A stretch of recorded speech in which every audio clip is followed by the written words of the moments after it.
The Strange Case of Dr. Jekyll and Mr. Hyde, by Robert Louis Stevenson. Chapters 8 and 9. Chapter 8. The Last Night. Mr. Utterson was sitting by his fireside one evening, after dinner, when he was surprised to receive a visit from Poole. "Bless me, Poole, what brings you here?" he cried; and then taking a second look at him, "What ails you?" he added. "Is the doctor ill?" "Mr. Utterson," said the man, "there is something wrong." "Take a seat, and here is a glass of wine for you," said the lawyer. "Now take your time, and tell me plainly what you want." "You know the doctor's ways, sir," replied Poole, "and how he shuts himself up. Well, he's shut up again in the cabinet, and I don't like it, sir. I wish I may die if I like it. Mr. Utterson, sir, I'm afraid." "Now, my good man," said the lawyer, "be explicit. What are you afraid of?" "I've been afraid for about a week," returned Poole, doggedly disregarding the question, "and I can bear it no more." The man's appearance amply bore out his words. His manner was altered for the worse, and except for the moment when he had first announced his terror, he had not once looked the lawyer in the face. Even now he sat with the glass of wine untasted on his knee, and his eyes directed to a corner of the floor. "I can bear it no more," he repeated. "Come," said the lawyer, "I see you have some good reason, Poole. I see there is something seriously amiss. Try to tell me what it is." "I think there's been foul play," said Poole hoarsely.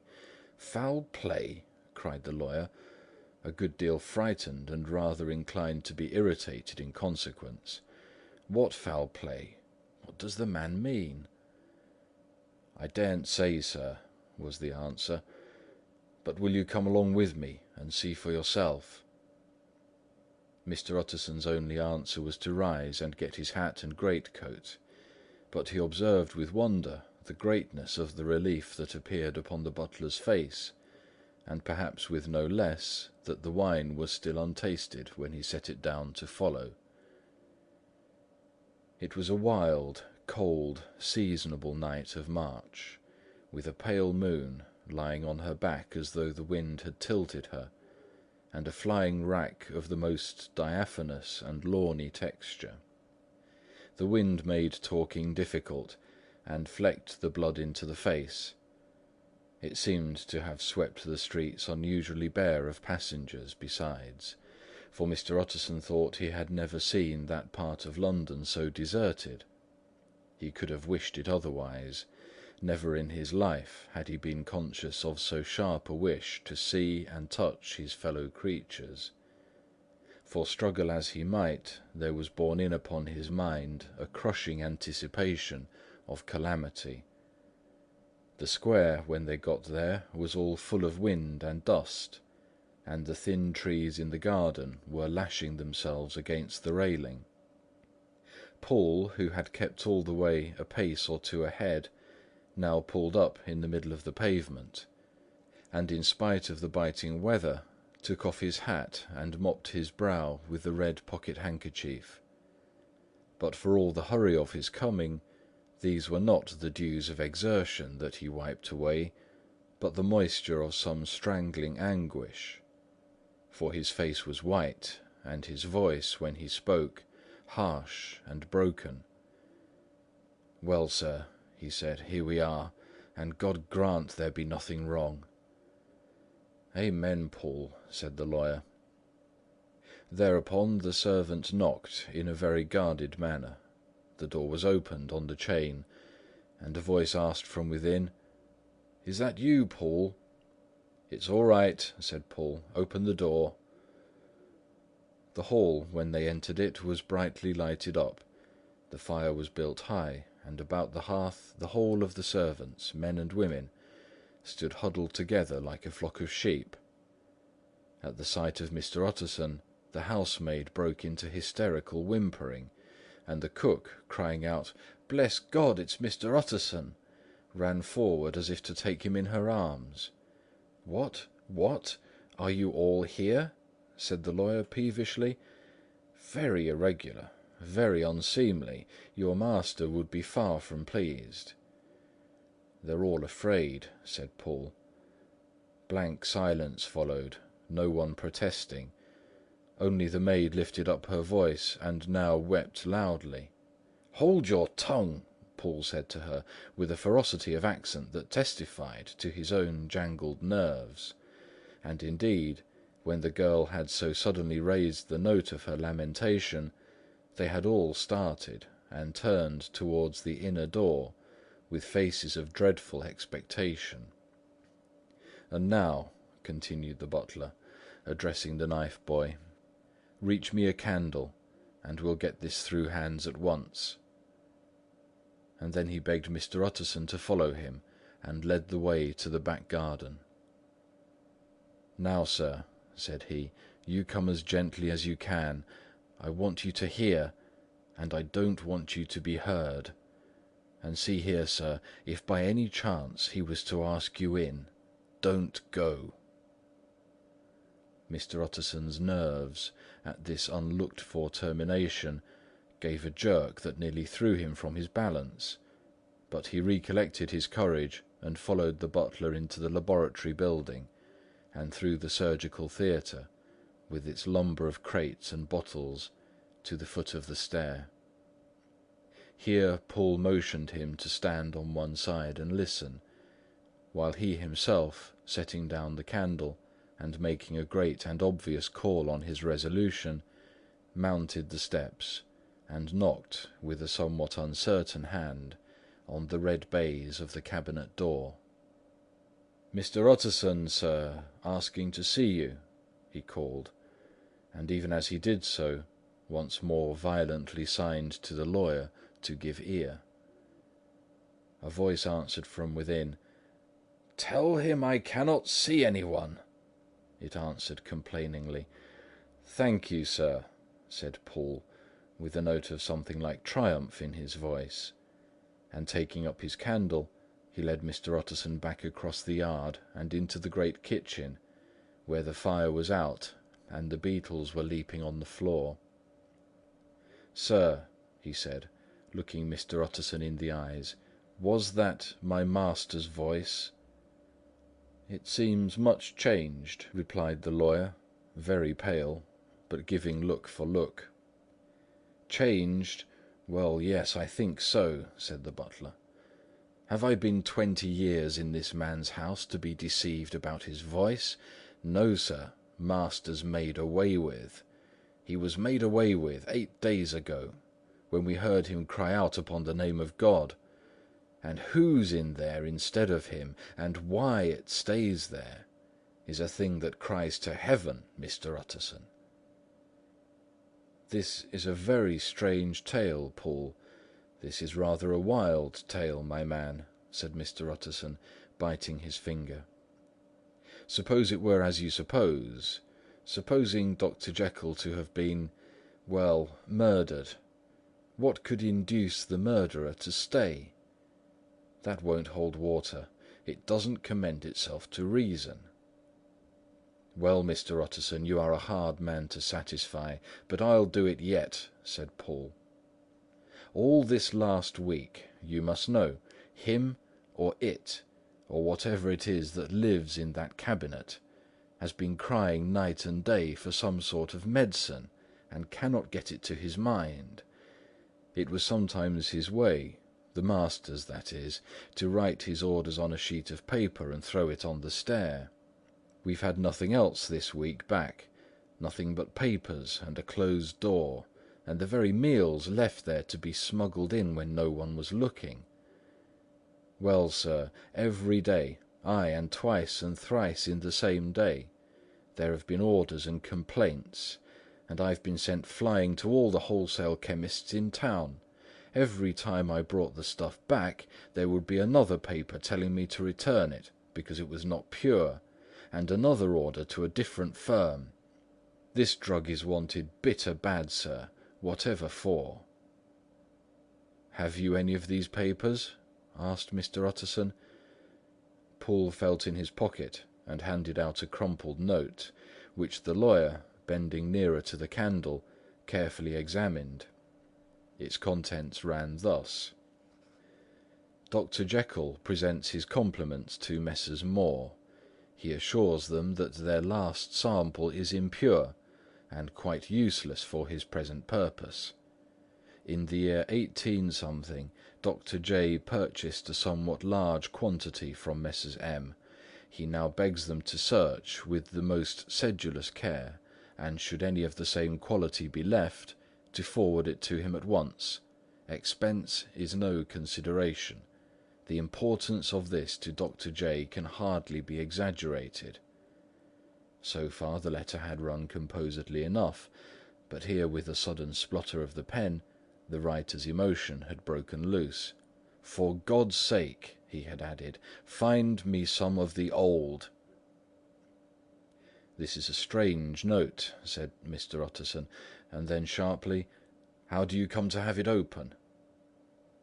"The man at Moore's was main angry, sir, and he threw it back to me like so much dirt," returned Poole.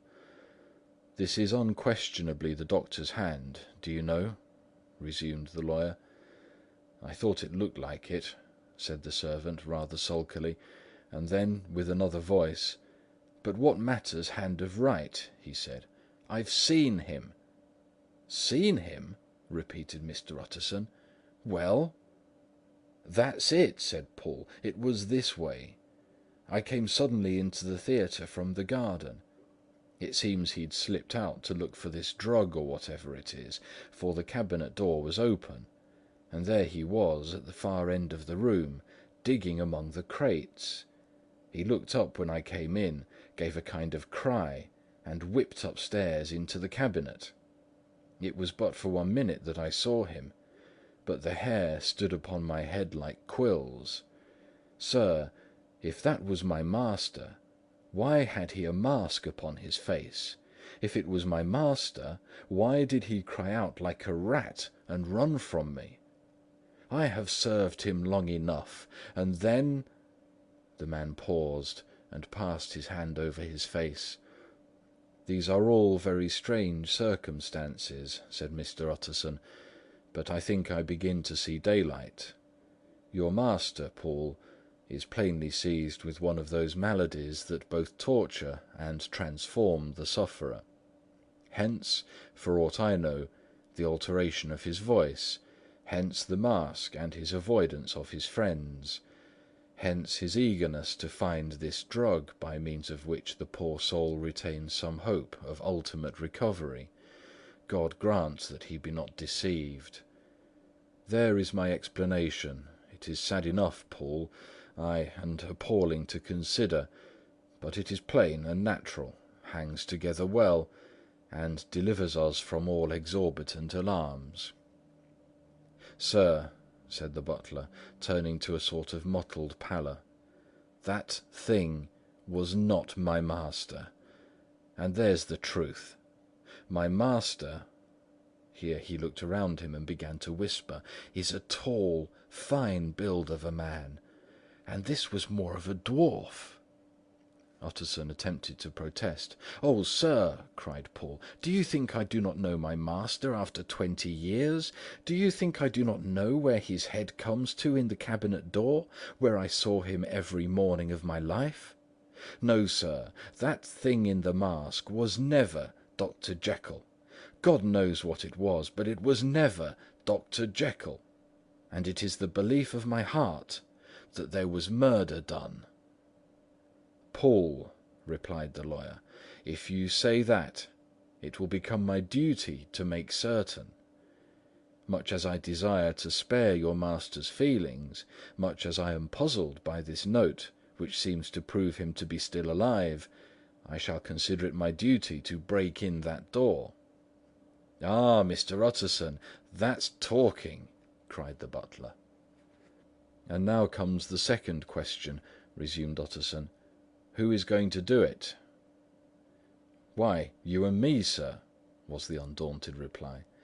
"That is very well said," returned the lawyer, and whatever comes of it, I shall make it my business to see you are no loser. There is an axe in the theatre," continued Paul, "and you might take the kitchen poker for yourself." The lawyer took that rude but weighty instrument into his hand and balanced it. "Do you know, Paul," he said, looking up, "that you and I are about to place ourselves in a position of some peril?" "You may say so, sir, indeed," returned the butler. "It is well, then, that we should be frank," said the other. "We both think more than we have said. Let us make a clean breast. This masked figure that you saw, did you recognize it?" "Well, sir, it went so quick, and the creature was so doubled up, that I could hardly swear to that," was the answer. "But if you mean, was it Mr. Hyde? Why, yes, I think it was. You see, it was much of the same bigness, and it had the same quick, light way with it. And then who else could have got in by the laboratory door? You've not forgot, sir, that at the time of the murder he still had the key with him. But that's not all. I don't know, Mr. Utterson, if you ever met this Mr. Hyde." "Yes," said the lawyer, "I once spoke with him." "Then you must know as well as the rest of us that there was something queer about that gentleman, something that gave a man a turn. I don't know rightly how to say it, sir, beyond this, that you felt it in your marrow, kind of cold and thin." "I own I felt something of what you describe," said Mr. Utterson. "Quite so, sir," returned Paul. "Well, when that masked thing like a monkey jumped from among the chemicals and whipped into the cabinet, it went down my spine like ice. Oh, I know it's not evidence, Mr. Utterson. I'm book-learned enough for that. But a man has his feelings, and I give you my Bible word, it was Mr. Hyde." "Aye, aye," said the lawyer, "my fears incline to the same point. Evil, I fear, founded—evil was sure to come—of that conviction. Aye, truly, I believe you. I believe poor Harry is killed, and I believe his murderer, for what purpose God alone can tell, is still lurking in his victim's room. Well, let our name be Vengeance. Call Bradshaw." The footman came at the summons, very white and nervous. "Pull yourself together, Bradshaw," said the lawyer. "This suspense, I know, is telling upon all of you. But it is now our intention to make an end of it. Paul here and I are going to force our way into the cabinet. If all is well, my shoulders are broad enough to bear the blame. Meanwhile, lest anything should really be amiss, or any malefactor seek to escape by the back, you and the boy must go round the corner with a pair of good sticks, and take your post at the laboratory door. We give you 10 minutes to get to your stations." As Bradshaw left, the lawyer looked at his watch. "And now, Paul, let us get to ours," he said. And taking the poker under his arm, he led the way into the yard. The scud had banked over the moon, and it was now quite dark. The wind, which only broke in puffs and draughts into that deep well of building, tossed the light of the candle to and fro about their steps, until they came into the shelter of the theatre, where they sat down silently to wait. London hummed solemnly all around, but nearer at hand the stillness was only broken by the sound of a footfall moving to and fro along the cabinet floor. "So it will walk all day, sir," whispered Paul. "Aye, and the better part of the night. Only when a new sample comes from the chemist there's a bit of a break. Ah, it's an ill conscience that's such an enemy to rest. Ah, sir, there's blood foully shed in every step of it. But hark again, a little closer. Put your heart into your ears, Mr. Utterson, and tell me, is that the doctor's foot?" The steps fell lightly and oddly, with a certain swing, for all they went so slowly. It was different indeed from the heavy, creaking tread of Henry Jekyll. Utterson sighed. "Is there never anything else?" he asked. Poole nodded. "Once," he said, "once I heard it weeping." "Weeping? How's that?" said the lawyer, conscious of a sudden chill of horror. "Weeping like a woman or a lost soul," said the butler. "I came away with that upon my heart, that I could have wept too." But now the 10 minutes drew to an end. Poole disinterred the axe from under a sack of packing straw. The candle was set upon the nearest table to light them to the attack, and they drew near with bated breath to where that patient foot was still going up, and down, in the quiet of the night. "Jekyll!" cried Utterson with a loud voice, "I demand to see you." He paused a moment, but there came no reply. "I give you fair warning. Our suspicions are aroused, and I must and shall see you," he resumed.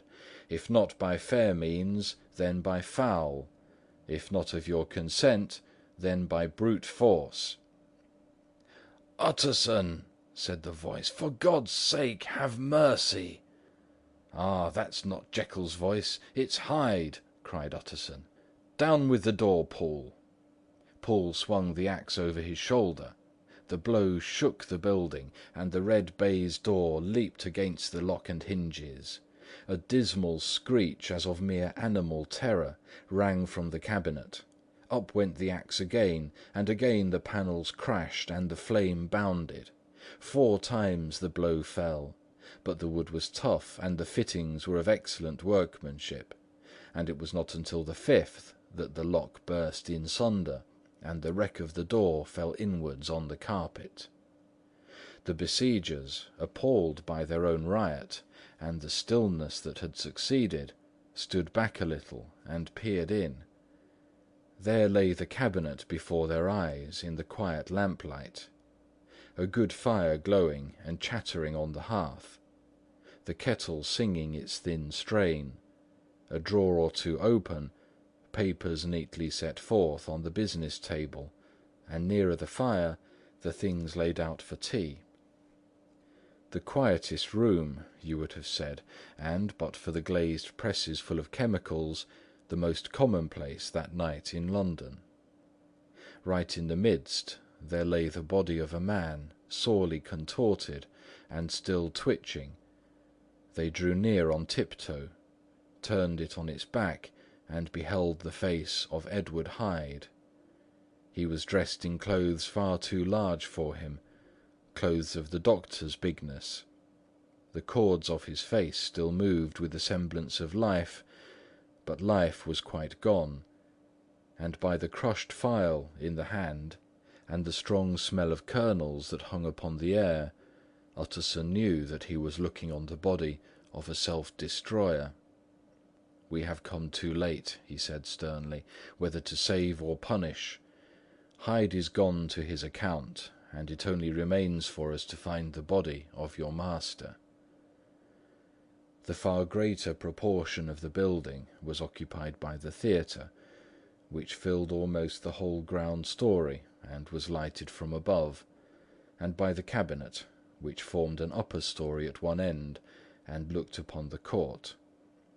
A corridor joined the theatre to the door on the by-street, and with this the cabinet communicated separately by a second flight of stairs.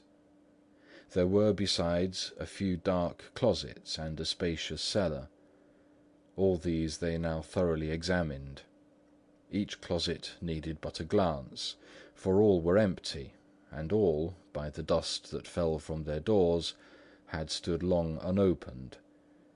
The cellar, indeed, was filled with crazy lumber, mostly dating from the times of the surgeon who was Jekyll's predecessor, but even as they opened the door they were advertised of the uselessness of further search, by the fall of a perfect mat of cobweb, which had for years sealed up the entrance.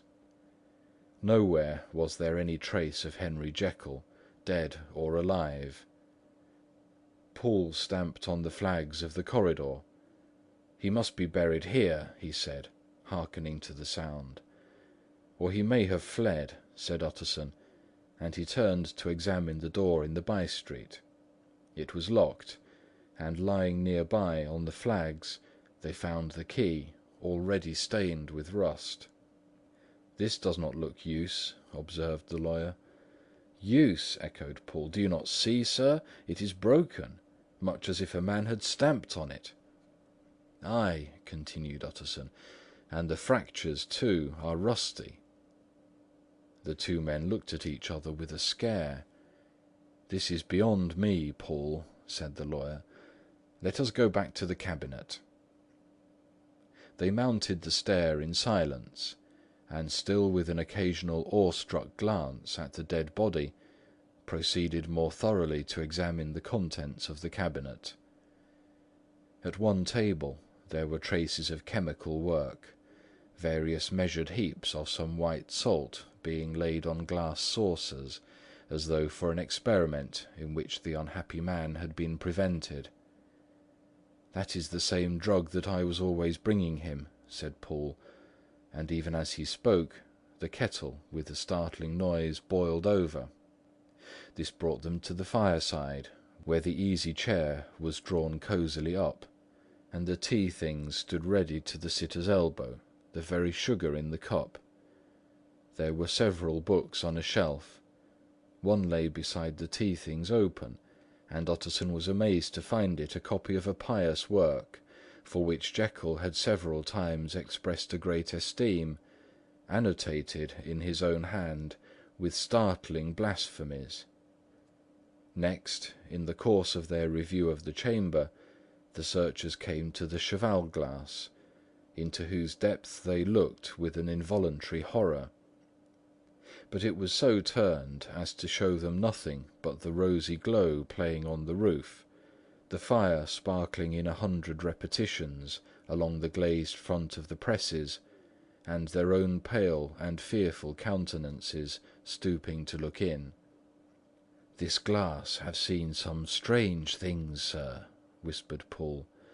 "And surely none stranger than itself," echoed the lawyer in the same tones. "For what did Jekyll—" He caught himself up at the word with a start, and then, conquering the weakness, "What could Jekyll want with it?" he said. "You may say that," said Poole. Next they turned to the business table. On the desk among the neat array of papers, a large envelope was uppermost, and bore, in the doctor's hand, the name of Mr. Utterson. The lawyer unsealed it, and several enclosures fell to the floor. The first was a will, drawn in the same eccentric terms as the one which he had returned 6 months before, to serve as a testament in case of death, and as a deed of gift in case of disappearance. But in place of the name of Edward Hyde, the lawyer, with indescribable amazement, read the name of Gabriel John Utterson. He looked at Poole, and then back at the paper, and last of all at the dead malefactor stretched upon the carpet. "My head goes round," he said. "He has been all these days in possession. He had no cause to like me. He must have raged to see himself displaced, and he has not destroyed this document." He caught up the next paper. It was a brief note in the doctor's hand, and dated at the top. "Oh, Poole!" the lawyer cried. "He was alive and here this day. He cannot have been disposed of in so short a space. He must be still alive. He must have fled. And then, why fled? And how? And in that case, can we venture to declare this suicide? Oh, we must be careful. I foresee that we may yet involve your master in some dire catastrophe." "Why don't you read it, sir?" said Poole. "Because I fear," replied the lawyer solemnly. "God grant that I have no cause for it." And with that he brought the paper to his eyes, and read as follows: "My dear Utterson, when this shall fall into your hands, I shall have disappeared. Under what circumstances I have not the penetration to foresee, but my instinct and all the circumstances of my nameless situation tell me that the end is sure, and must be early. Go then, and first read the narrative which Lanyon warned me he was to place in your hands, and if you care to hear more, turn to the confession of your unworthy and unhappy friend, Henry Jekyll." "There was a third enclosure?" asked Utterson. "Here, sir," said Poole, and gave into his hands a considerable packet, sealed in several places. The lawyer put it into his pocket. "I would say nothing of this paper. If your master has fled or is dead, we may at least save his credit. It is now 10. I must go home and read these documents in quiet, but I shall be back before midnight, when we shall send for the police." They went out, locking the door of the theatre behind them, and Utterson, once more leaving the servants gathered about the fire in the hall, trudged back to his office to read the two narratives in which this mystery was now to be explained. Chapter 9. Dr. Lanyon's Narrative. On the 9th of January, now 4 days ago, I received by the evening delivery a registered envelope, addressed in the hand of my colleague and old school companion, Henry Jekyll. I was a good deal surprised by this, for we were by no means in the habit of correspondence. I had seen the man, dined with him indeed, the night before, and I could imagine nothing in our intercourse that should justify the formality of registration. The contents increased my wonder, for this is how the letter ran. 10th of December, 18 . Dear Lanyon, you are one of my oldest friends, and although we may have differed at times on scientific questions, I cannot remember, at least on my side, any break in our affection. There was never a day when, if you had said to me, "Jekyll, my life, my honour, my reason depend on you," I would not have sacrificed my fortune or my left hand to help you. Lanyon, my life, my honour, my reason are all at your mercy. If you fail me tonight, I am lost. You might suppose after this preface that I am going to ask you for something dishonourable to grant. Judge for yourself. I want you to postpone all other engagements for tonight, aye, even if you were summoned to the bedside of an emperor, to take a cab unless your carriage should be actually at the door, and with this letter in your hand for consultation, to drive straight to my house. Poole, my butler, has his orders. You will find him waiting your arrival with a locksmith. The door of my cabinet is then to be forced, and you are to go in alone, to open the glazed press letter E on the left hand, breaking the lock if it be shut, and to draw out, with all its contents as they stand, the fourth drawer from the top, or, which is the same thing, the third from the bottom. In my extreme distress of mind, I have a morbid fear of misdirecting you, but even if I am in error, you may know the right drawer by its contents: some powders, a file, and a paper book. The drawer I beg of you to carry back with you to Cavendish Square, exactly as it stands. This is the first part of the service. Now for the second. You should be back, if you set out at once on the receipt of this, long before midnight. But I will leave you that amount of margin, not only in the fear of one of those obstacles that can neither be prevented nor foreseen, but because an hour when your servants are in bed is to be preferred for what will then remain to do. At midnight, then, I will have to ask you to be alone in your consulting room, to admit with your own hand into the house a man who will present himself in my name, and to place in his hands the drawer that you will have brought with you from my cabinet. Then you will have played your part and earned my gratitude completely. 5 minutes afterwards, if you insist upon an explanation, you will have understood that these arrangements are of capital importance, and that by the neglect of one of them, fantastic as they must appear, you might have charged your conscience with my death, or the shipwreck of my reason. Confident as I am that you will not trifle with this appeal, my heart sinks and my hand trembles at the bare thought of such a possibility. Think of me at this hour, in a strange place, labouring under a blackness of distress that no fancy can exaggerate, and yet well aware that, if you will but punctually serve me, my troubles will roll away like a story that is told. Serve me, my dear Lanyon, and save your friend H.J. P.S. I had already sealed this up when a fresh terror struck my soul. It is possible that the post office may fail me, and this letter not come into your hands until tomorrow morning. In that case, dear Lanyon, do my errand when it shall be most convenient for you, in the course of the day, and once more expect my messenger at midnight. It may then already be too late, and if that night passes without event, you will know that you have seen the last of Henry Jekyll. Upon the reading of this letter, I made sure my colleague was insane, but till that was proved beyond the possibility of doubt, I felt bound to do as he requested.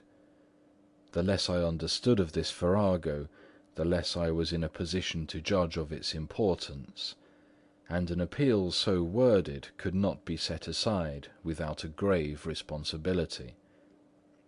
I rose accordingly from table, got into a hansom, and drove straight to Jekyll's house.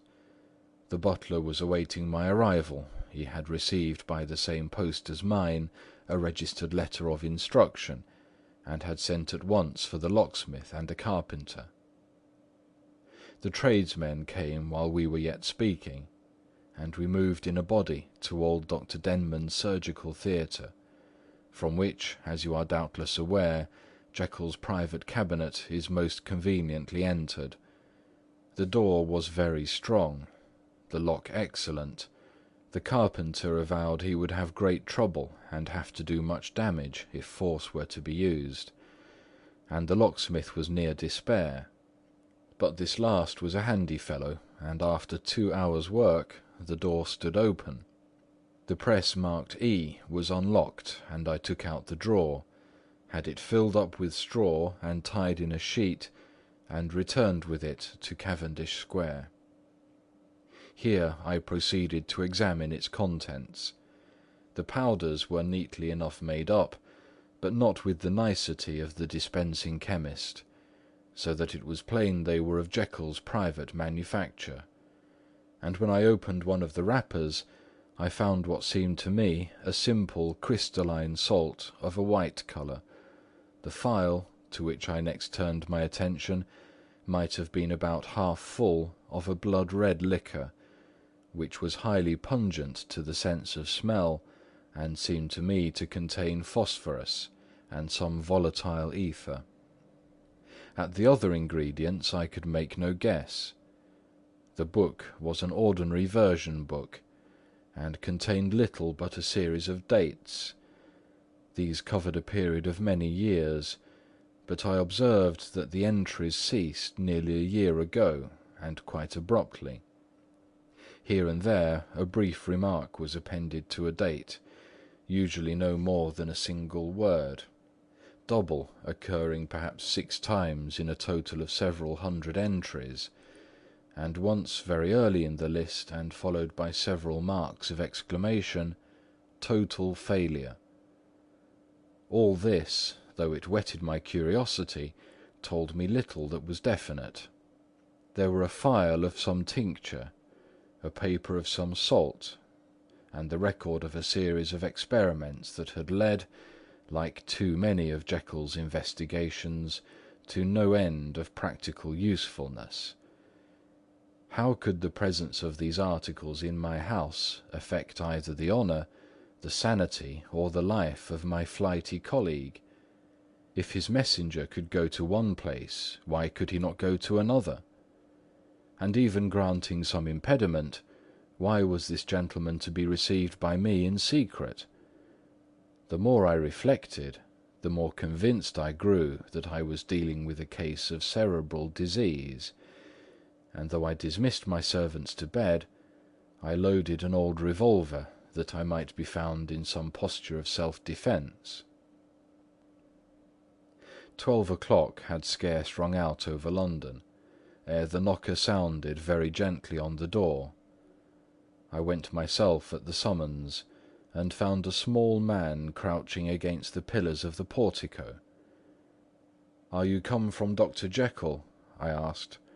He told me yes, by a constrained gesture, and when I had bidden him enter, he did not obey me without a searching backward glance into the darkness of the square. There was a policeman not far off, advancing with his bull's-eye open, and at the sight I thought my visitor started and made greater haste. These particulars struck me, I confess, disagreeably, and as I followed him into the bright light of the consulting-room, I kept my hand ready on my weapon. Here at last I had a chance of clearly seeing him. I had never set eyes on him before, so much was certain. He was small, as I have said. I was struck besides with the shocking expression of his face, with his remarkable combination of great muscular activity and great apparent debility of constitution, and, last but not least, with the odd subjective disturbance caused by his neighbourhood. This bore some resemblance to incipient rigour, and was accompanied by a marked sinking of the pulse.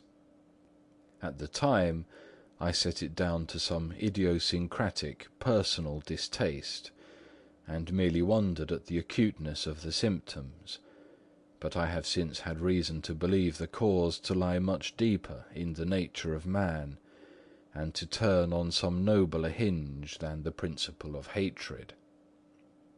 This person, who had thus, from the first moment of his entrance, struck in me what I can only describe as a disgustful curiosity, was dressed in a fashion that would have made an ordinary person laughable. His clothes, that is to say, although they were of rich and sober fabric, were enormously too large for him in every measurement. The trousers hanging on his legs and rolled up to keep them from the ground, the waist of the coat below his haunches, and the collar sprawling wide over his shoulders.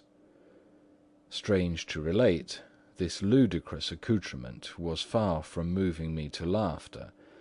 Rather, as there was something abnormal and misbegotten in the very essence of the creature that now faced me, something seizing, surprising, and revolting, this fresh disparity seemed but to fit in with and to reinforce it, so that to my interest in the man's nature and character there was added a curiosity as to his origin, his life, his fortune, and status in the world. These observations, though they have taken so great a space to be set down, were yet the work of a few seconds. My visitor was, indeed, on fire with sombre excitement. "Have you got it?" he cried. "Have you got it?" And so lively was his impatience that he even laid his hand upon my arm and sought to shake me. I put him back, conscious at his touch of a certain icy pang along my blood. "Come, sir," said I, "ye forget that I have not yet the pleasure of your acquaintance. Be seated, if you please." And I showed him an example, and sat down myself in my customary seat, and with as fair an imitation of my ordinary manner to a patient, as the lateness of the house, the nature of my preoccupations, and the horror I had of my visitor would suffer me to muster. "I beg your pardon, Dr. Lanyon," he replied, civilly enough. "What you say is very well founded, and my impatience has shown its heels to my politeness.